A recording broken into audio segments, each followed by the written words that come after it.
A medic? Then get back there. You'll die first anyway, a soldier mocked. The small woman in blood-stained uniform said nothing, continuing to bandage the wounded. When sniper rounds cracked through the air, a SEAL collapsed. Anna quietly picked up the fallen rifle. One shot. The enemy sniper dropped instantly. The mocker fell silent, gasping. God! She's not just a medic. Anna Keller, 27 years old. Long brown hair tied back tight. Small frame, gentle face. She was the medic accompanying a SEAL team on a mountain operation. During the march, Anna performed small acts nobody noticed, quietly sharing water with exhausted young soldiers, mending torn uniform pieces for teammates, writing down every medical coordinate in her notebook so nothing would be forgotten. Other soldiers often mocked her. Medics only know bandages and injections. This battlefield will swallow you first. Anna remained silent, never responding, continuing to carry a medical pack twice her body weight. When gunfire erupted suddenly, the entire team fell into an ambush. Anna immediately rushed to treat casualties, her hands covered in blood. A strange soldier mocked her in the chaos. A medic? Then get back there. You'll die first anyway. Anna just bent down, continuing to apply pressure to her teammate's wound. The other soldiers didn't understand what they were seeing. To them, Anna was just another support person who'd gotten in over her head. What they couldn't see was her background. Anna had requested this assignment specifically. She'd volunteered for the most dangerous operations, not because she was reckless, but because she understood something the others didn't. Every life mattered. Every soldier deserved someone willing to risk everything to save them. She'd grown up in a military family. Her father had been a Marine, her brother, Navy Special Operations. She'd learned from childhood that service meant sacrifice. But Anna had chosen medical training over combat training. She believed in healing rather than harming, in preserving life rather than taking it.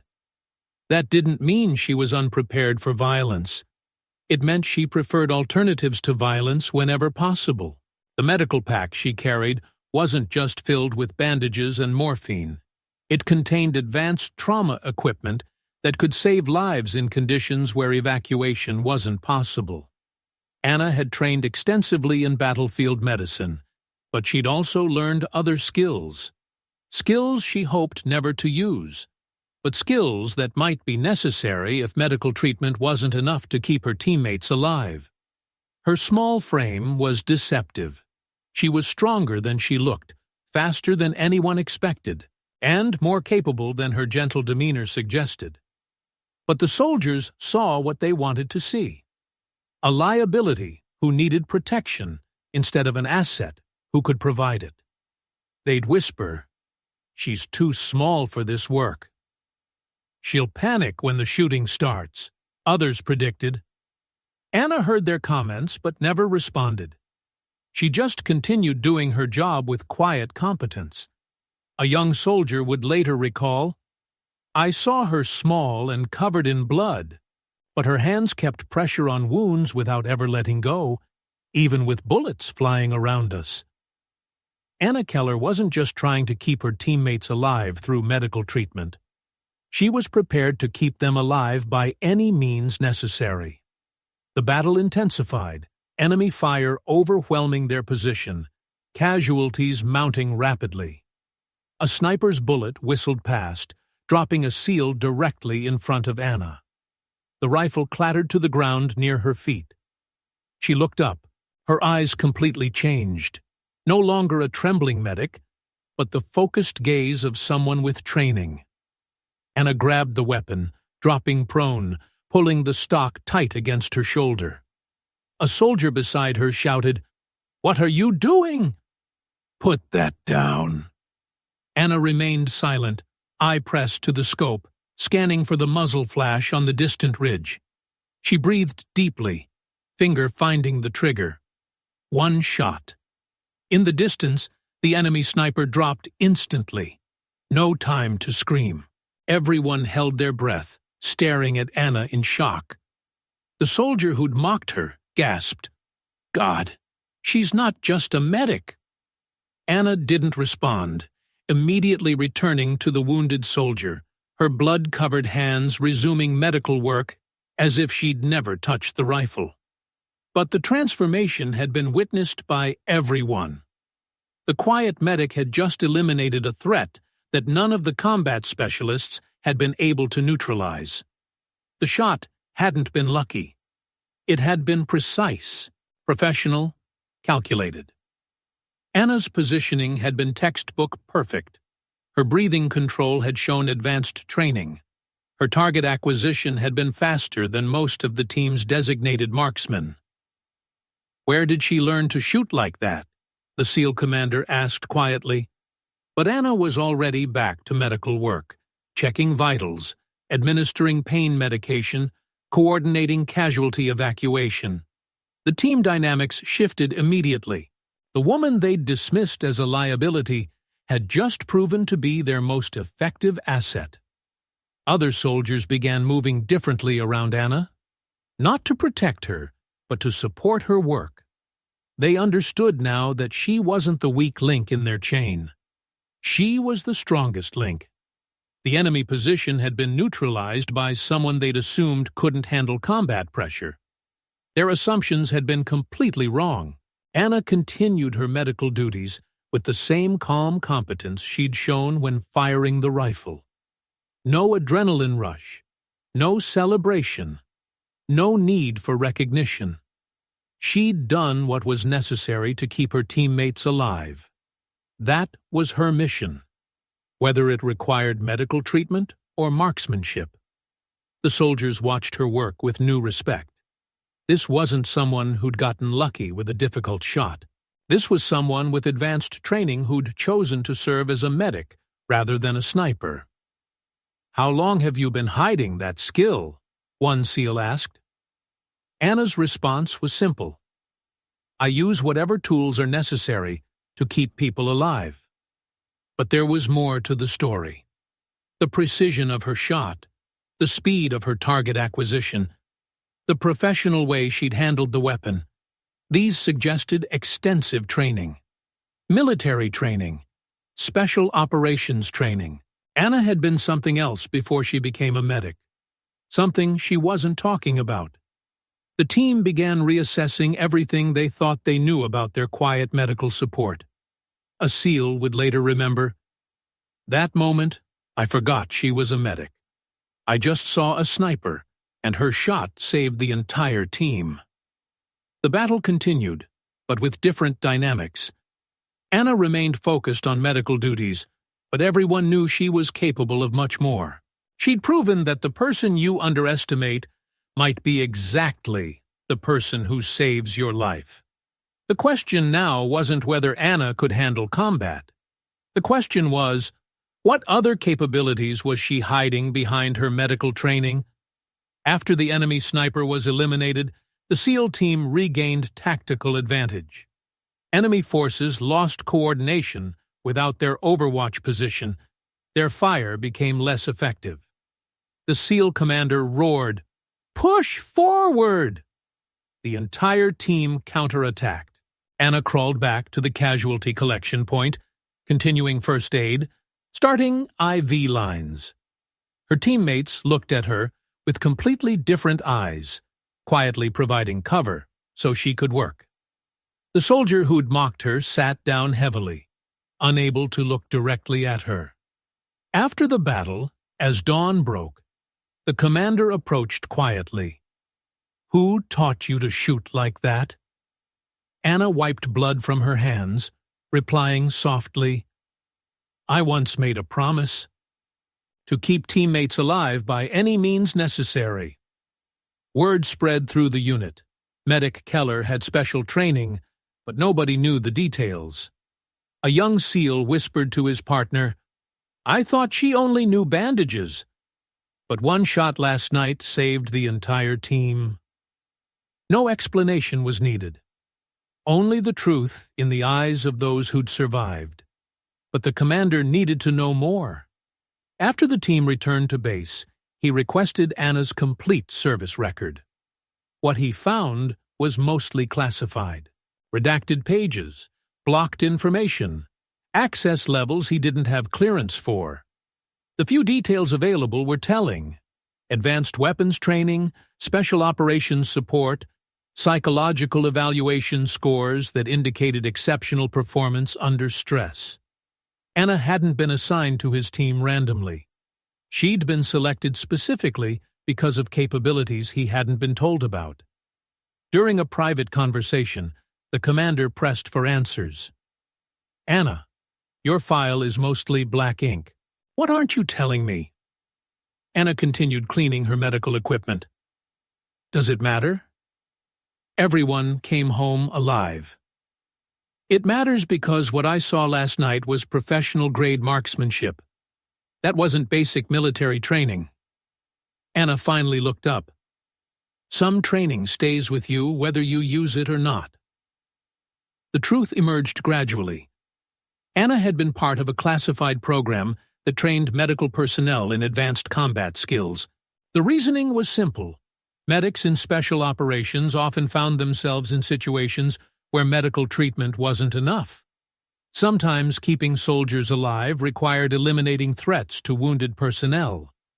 Anna had been trained as both a trauma medic and a precision marksman. Her job had been to provide medical support and eliminate threats during casualty evacuations. "How many confirmed kills?" the commander asked. "I don't count kills. I count lives saved." "That's not what I asked." Anna was quiet for a long moment. 37 confirmed, all while serving as primary medical support. The number was staggering. Anna had eliminated more enemy combatants than most dedicated snipers, all while maintaining her primary role as a medic. "Why did you request assignment to regular medical duties?" "Because I realized I was better at preserving life than ending it. I wanted to focus on healing." "But you kept your other skills." "You never forget training like that. You just hope you never need it again." The commander understood. Anna had transitioned from a dual-role specialist to a dedicated medic, but her combat capabilities remained available when necessary. "The shot you made last night, range, wind conditions, target movement, there are maybe 20 people in the entire military who could have made it." Anna returned to her equipment maintenance. It was the shot that needed to be made. That's all. But the team dynamics had permanently changed. Anna was no longer seen as support personnel who needed protection. She was recognized as a force multiplier who could provide both medical care and tactical support. The soldiers began seeking her advice on more than medical issues. They understood that her quiet competence extended beyond first aid. "Ma'am," a young SEAL asked, "how do you stay so calm under fire?" Anna's answer reflected her dual training. "You remember that panic helps nobody. You assess the situation, identify what needs to be done, and do it efficiently." Whether that meant applying a tourniquet or taking a precise shot, the principle remained the same. The report filed after the mission was deliberately vague. Medic Keller provided exceptional medical support under fire, contributing significantly to mission success. No mention of her sniper work, no details about her combat capabilities, just recognition that she'd served with distinction when her team needed her most. Anna preferred it that way. She didn't want recognition for taking lives. She wanted to be remembered for the lives she'd saved. The official mission report read, "Medic Keller treated casualties. SEAL team safely extracted." No mention of the single shot that eliminated the sniper. In the field mess hall days later, Anna sat alone, her jacket still stained with blood that wouldn't wash out completely. One SEAL approached, setting his tray down beside hers. A second, third. The entire team formed a circle around her. No more mocking, no more laughter. The soldier who'd ridiculed her quietly pushed a hot cup of black coffee toward Anna, mumbling, "I owe you an apology. We're alive. Because of you." Anna smiled gently, saying nothing, continuing to eat her soup. Recognition didn't require announcements, just a seat together. The atmosphere in the unit had completely transformed. Anna was no longer seen as someone who needed protection.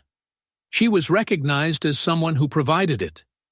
During subsequent operations, the team dynamics were different. When Anna moved to treat casualties, soldiers automatically provided covering fire.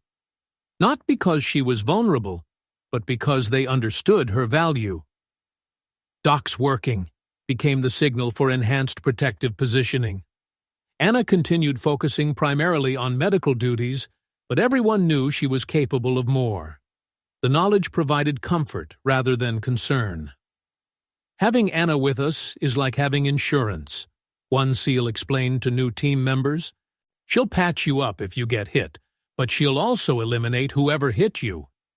Anna never sought special treatment or recognition for her dual capabilities.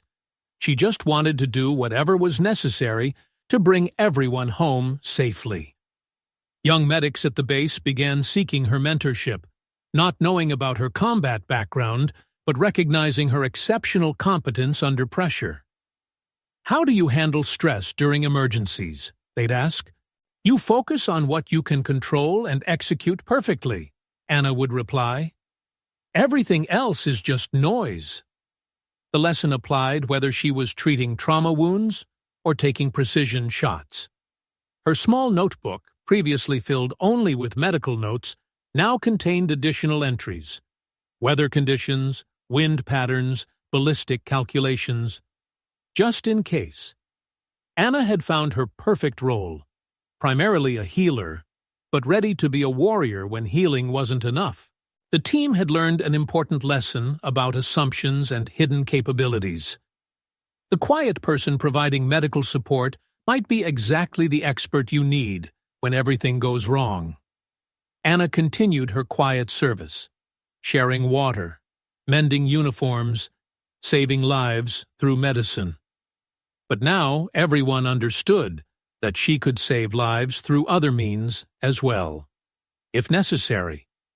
Some people are dismissed, considered excess baggage on the battlefield.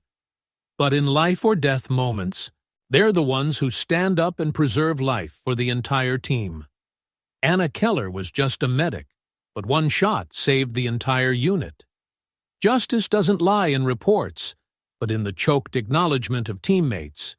"We're alive because of you." Her story reminds us that people often possess capabilities we never suspect. The nurse, who was a former soldier, the teacher who served in special operations, the mechanic who was once a sniper. They choose civilian or support roles not because they lack other skills, but because they've found new ways to serve. When crisis comes, when normal solutions aren't enough, these hidden experts step forward with capabilities nobody expected. The lesson is simple. Never underestimate the quiet professionals around you. They might be exactly who you need when everything falls apart. True strength often hides behind gentle service, waiting for the moment when it's needed most. If you believe in quiet stories like this one, leave a comment. And don't forget to subscribe to SN Quiet Stories. We tell the stories that shouldn't be forgotten. Real people creating and telling stories, not mass-produced AI.